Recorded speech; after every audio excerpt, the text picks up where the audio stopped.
Poitiers. Ah oui, tiens, Poitiers. Mais c'est où en fait? Je te vois venir, jeune fou. Mais oui, c'est quelque part entre Bordeaux et Paris. Je m'en souviens, on était allé au Futuroscope avec Madame Sanchez en classe de 5ème B. Je suis donc venu à la rencontre de l'autochtone pour en savoir un peu plus sur la ville dite au sans clocher. Souvent raillée pour son manque de dynamisme et son aspect peu aguicheur, Poitiers n'en reste pas moins une des principales villes étudiantes françaises. Il y a donc potentiellement du mouvement, de la création, de la fête. Tu me vois venir, non? La musique, l'essence même de la jeunesse. C'est par ce prisme que j'ai voulu aborder Poitiers. Tout à coup, je ne sais pas quoi dire.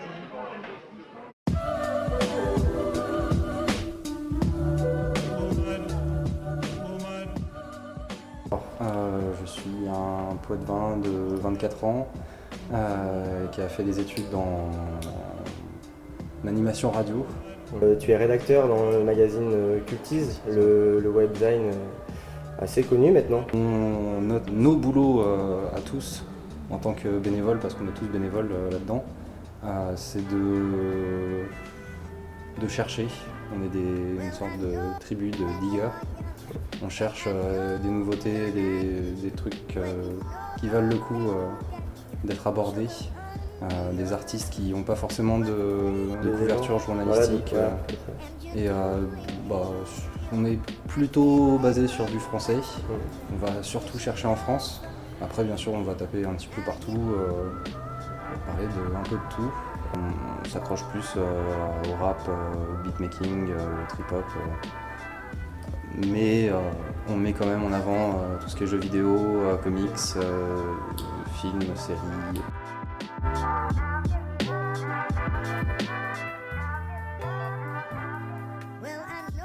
Paul et Tom, plus connus aussi sous le collectif Technogramma, que vous avez co-créé tous les deux. Yes. Moi je suis étudiant en droit, ça fait un moment, ça fait 6-7 ans qu'on bosse là-dessus maintenant. Carrément, ouais. Ouais, on a créé la sauce il y a 12 ans, on a commencé à organiser, ça a démarré avec la radio. D'abord on avait une émission de radio hebdomadaire toutes les semaines. Ouais, sur Radio Pulsar. Ouais, c'est ça, qui est la radio, l'équivalent de Radio Campus ici. Ouais, un peu la radio associative. Ouais, c'est ça. Et puis après, on s'est fait solliciter pour organiser des soirées, donc on a commencé à organiser des teufs. Et voilà, de fil en aiguille, ça continue, ça marche pas trop mal, donc on s'en sort. Et donc moi, c'est Paul, je suis disquaire à Plexus Records et cofondateur de Technogramma avec Tom. Ouais, c'est un projet qui nous tenait assez à cœur depuis pas mal de temps, depuis qu'on se connaît, depuis qu'on s'est rencontrés. Puis c'est vrai que c'est pas mal. Sur les bancs de la fac. Sur les bancs de la fac, ouais. Il y a très peu de genres qu'on couvre pas vraiment, auxquels on s'intéresse pas. Qui va du jazz à la musique traditionnelle africaine, à ce qui se fait le plus actuel en musique électronique aussi, quoi. Moi, ce qui me botte, c'était vraiment de rassembler des gens autour de cette culture-là, en fait, et de la défendre, quoi. C'est ça et par des événements, justement, de lier un peu des gens qui sont intéressés par ces trucs-là, quoi, tout simplement. Parce qu'à Poitiers, il n'y avait pas vraiment... on a des grosses structures, on en parlera peut-être après. Qu'est-ce qui vous a le plus motivé à lancer Technogramma? On avait surtout eu l'impression que si on faisait rien, il n'y aurait jamais rien en fait. C'est pas les administrations au niveau régional qui vont nous aider à faire quelque chose, il fallait vraiment qu'on agisse. Il y a des gens qui demandent des choses différentes depuis pas mal d'années, et nous on s'est dit que c'était l'occasion de présenter quelque chose, quoi. Après ça demande du travail, ça demande de l'organisation et du courage aussi, hein, parce que c'est quelque chose qui n'est pas facile à mettre en place sur une ville comme Poitiers. Mais...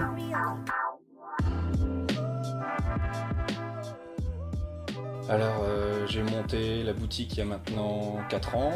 Avant je faisais ça en tant que disquaire ambulant, donc sur les salons, les conventions, les bourses, des choses comme ça, et internet. Et donc voilà, la boutique physique depuis 4 ans, qui s'est développée progressivement, avec au départ que du disque d'occasion, 100% vinyle. Et depuis progressivement les dernières années, j'ai développé aussi les produits neufs, que ce soit des rééditions ou des sorties actuelles. J'ai toujours vécu à Poitiers, j'ai fait mes études ici, ma jeunesse ici, donc c'est pas un choix forcément, mais ça m'a semblé... C'était une évidence un peu pour toi de venir t'installer sur ce C'était dans la logique des choses, disons que j'ai commencé à déballer sur Poitiers, donc je me suis vite rendu compte qu'il y avait quand même un potentiel. En parallèle à la boutique, j'ai un label également, donc j'ai sorti quelques cassettes, quelques vinyles, et c'est vrai que c'est des démarches qui sont qui se démocratisent de plus en plus. Maintenant la cassette ça peut sembler un peu désuet, mais c'est vrai qu'il y a une petite scène aussi que ce soit dans la musique expérimentale, dans la techno, le hip-hop, qui continuent d'éditer des cassettes. Donc c'était des projets qui me semblaient évidents. Moi, je m'ai tout de suite dit que j'étais partant pour distribuer la cassette sur Poitiers et pour soutenir ce genre de projet. Et je pense que il y en a quand même de plus en plus. J'ai souvent des groupes locaux qui viennent, soit pour me mettre un petit CD en dépôt, soit un vinyle. Non, c'est des démarches qui existent encore, heureusement. Et le label est parti vraiment de la scène hip-hop, donc principalement beatmaking, donc c'était des albums d'instru hip-hop de A à Z. Après, de temps en temps, il y a des collaborations avec des rappeurs, mais c'est vrai que c'est une scène dans laquelle j'étais plongé dès le départ, et qui est qui se redynamise beaucoup depuis 2-3 ans en France. Ça a quand même pas mal explosé avec des scènes live de beatmaking, ce qui se faisait pas énormément avant.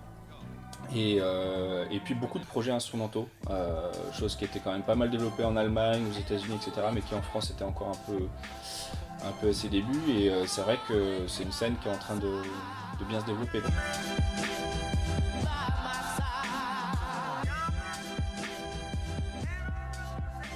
Tu définirais, le beatmaking?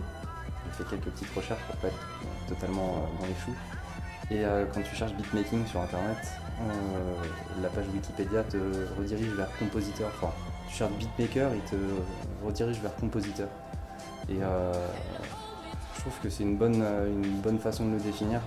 En fait, le beatmaker, c'est le compositeur, mais plus sur tout ce qui est MAO, musique assistée par ordinateur. Donc le beatmaking, du coup, c'est un genre musical qui s'est développé pas mal depuis 2 ans.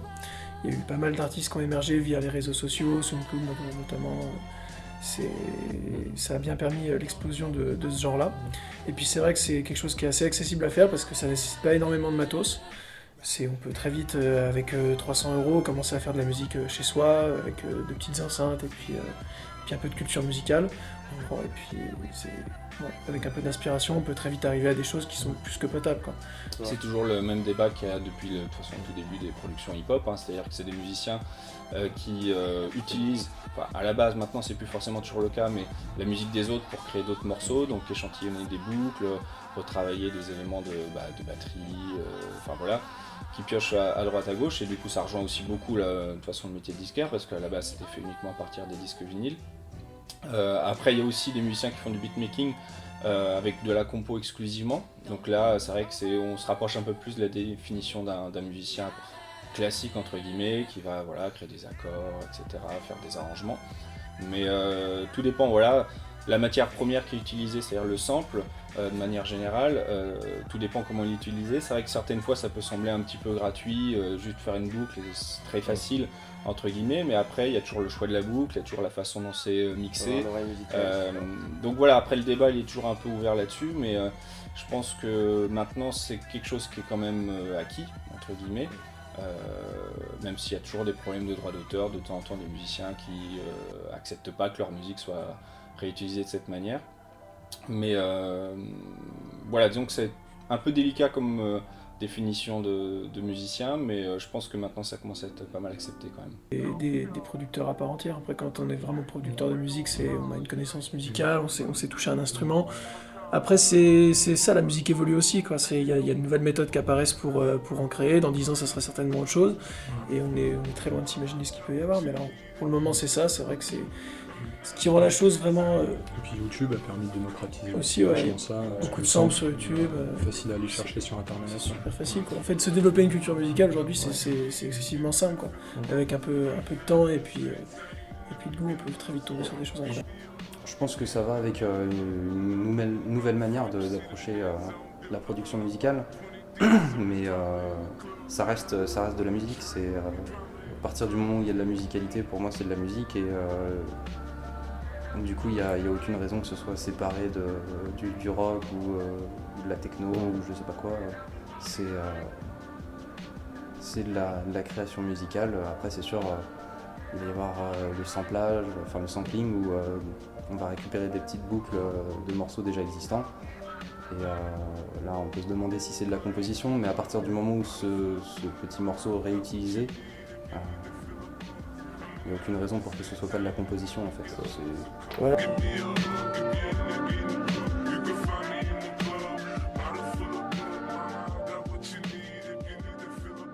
on a tous des parents qui collectionnaient les vinyles.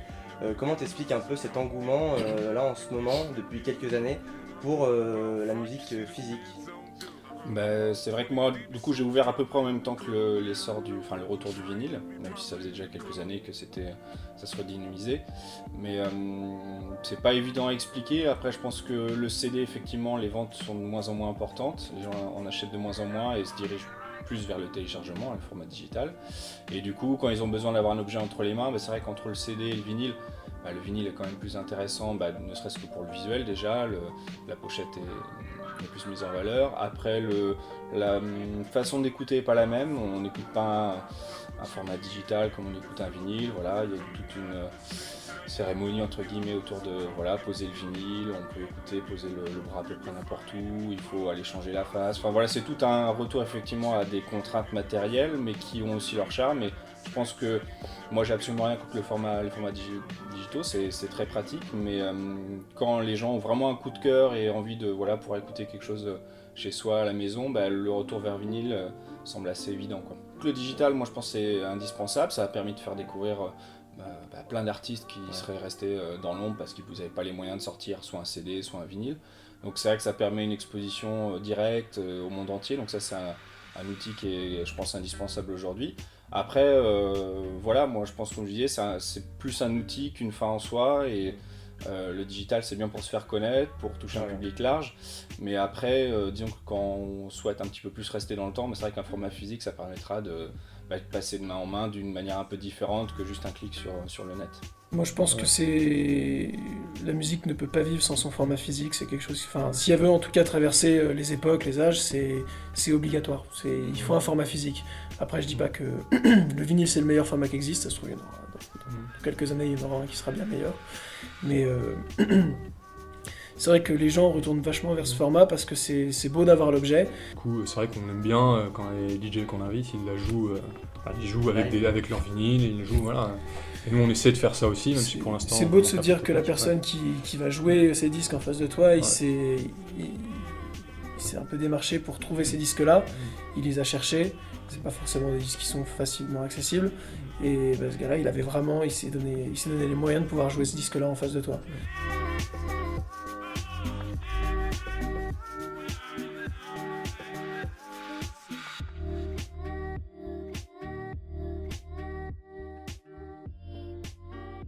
Après, c'est vrai que l'image de Poitiers peut sembler un peu morte de l'extérieur comme ça, mais en fait, il se trouve que c'est moi, l'avantage que je trouve sur Poitiers, c'est que c'est une ville très jeune, qui est étudiante, qui a une énorme université, donc qui permet d'avoir quand même un dynamisme important. Et c'est vrai que quand on vit dedans, on se rend compte assez vite qu'il y a beaucoup de soirées, beaucoup de concerts, comme on le disait, organisés de manière indépendante. Et il y a une vie culturelle qui, je pense, est quand même importante. Et puis en plus c'est une très belle ville. Après c'est juste un point de vue personnel, mais ça reste une ville qui a un charme assez important, et ça c'est quelque chose qui en plus dans les années à venir a priori est en train d'être mis en avant, donc je pense qu'il y aura de belles choses à faire à Poitiers dans les années à venir. Okay. Et du point de vue du label, je vais continuer d'avoir des sorties qui arrivent. Là, dans une quinzaine de jours, j'ai la prochaine sortie vinyle qui vient. Il y en a d'autres qui sont programmées derrière, donc ça va continuer de prendre son cours tranquillement au fur et à mesure des rencontres avec les musiciens.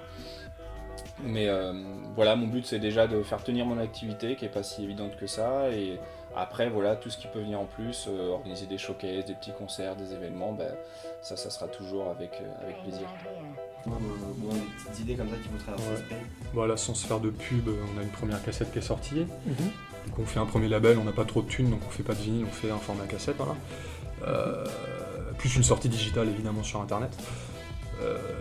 Du coup on en a une deuxième qui est en préparation aussi avec un groupe, Donc la première c'était un peu de la techno expérimentale particulière, et là pareil on se donne pas trop de limites au niveau des genres en fait, et du coup le deuxième c'est un groupe de modern funk un peu, je dirais, donc il n'y a rien à voir, qui est un band en plus, ils sont trois, il y a des guitares, il y a de l'acoustique, c'est un peu différent. Et du coup, moi le but qu'on avait, ce label là il est basé vraiment sur des projets locaux, donc là on travaille vraiment qu'avec des artistes de Poitiers qu'on a rencontrés ici, et le but c'est vraiment de développer ça en fait, cet esprit là, et de pouvoir leur offrir un support et un tremplin en fait via notre structure. Pour les étudiants, il y a Poitiers Jeunes, il y a Pulsar, Il y avait le confort moderne qui a fermé il n'y a pas très longtemps. Et qui d'ailleurs va revenir encore plus fort, je pense, avec les travaux Je pense, oui. qui sont en train de se faire. Ça Ouais. va être vraiment très bien. Oui, ça va être très très bien. Ouais, je pense que pour toutes les démarches de création de festivals ou des choses comme ça sur Poitiers, si les jeunes veulent que ça leur plaise, je pense que c'est aux jeunes de faire quelque chose. Pour résumer un petit peu, ça marche bien aujourd'hui, et je pense que c'est quand même largement dû aux acteurs locaux en fait dans chaque ville, parce que c'est eux qui font vivre leur ville, qui ramènent des artistes, qui ramènent, tu vois. Culturellement, je pense qu'aujourd'hui ça marche beaucoup comme ça.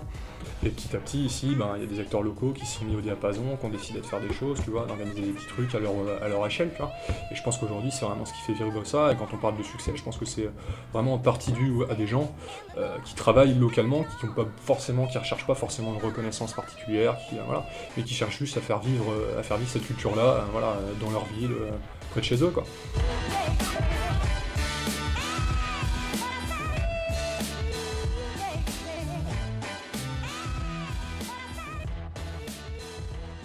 Le cadre associatif permet ça, c'est que justement, toutes ces compétences que tu peux rassembler, les gens qui savent monter des vidéos, des gens qui savent mixer, des gens qui savent produire, tous ces gens-là, tu peux les rassembler dans une même structure en fait, pour bosser dans un but commun et une belle finalité, quoi.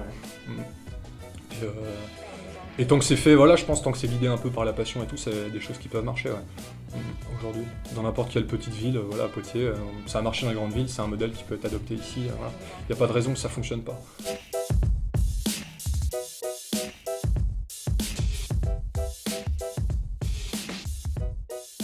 Friends out here.